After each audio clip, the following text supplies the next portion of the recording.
Что-то я совсем растерялась-то. Ой, нет, я не знаю как. Можно, пожалуйста, отменить?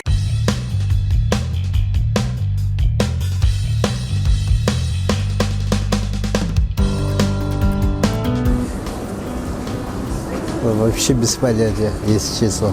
Освобождение Москвы от польских захватчиков. Да. В каком году, я не скажу, не помню. В День народное, я не знаю. Поляки напали на Русь, и получается, вот они пошли против... Ну, короче, война пошла, и... Ну, короче, против поляков. Это восстание Минина и Пожарского, освобождение Москвы от польских захватчиков. Освобождение Москвы от поляков. Это честь освобождения Москвы от поляков. Мифу... Нет, я точно не помню. Ну, это два мужика, короче. Вот героев я не знаю, кто был, не помню.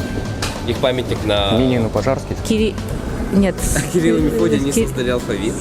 Блин. Минин и Пожарский. Освободили Москву Минин и Пожарский. Много.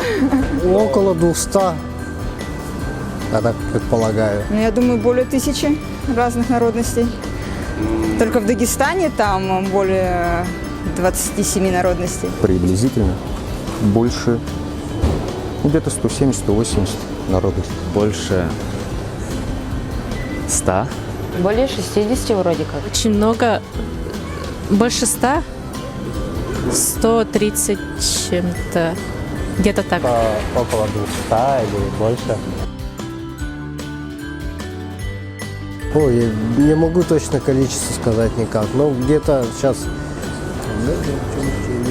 Вены, венки, тувины, якуты. Все. Так, 6, 7, по-моему, так, 7, 8. 7? 8? Нет? Не близко даже? Около 6. Ну, 3, наверное. Около 40 вроде как было. Но я не помню. 5? Да, 5. 5. 130 чем-то. 5. 5? Чукчи, Ютагиры, Эвены, Эвенки и Долганы.